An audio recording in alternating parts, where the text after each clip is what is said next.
দ্বারা প্রভাবিত না হয়ে স্থিতং সত্ত্বে প্রসীদতি।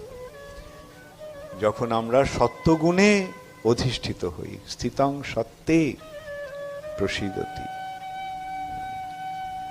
তখনই কেবল আমরা এই ভগবত ভক্তির তত্ত্ব বা ভাগবত তত্ত্ব হৃদয়ঙ্গম করতে পারব। চেতো এতই রণাবিদ্ধং স্থিতং সত্ত্বে প্রসীদতি। তখন এবং প্রসন্ন মনস,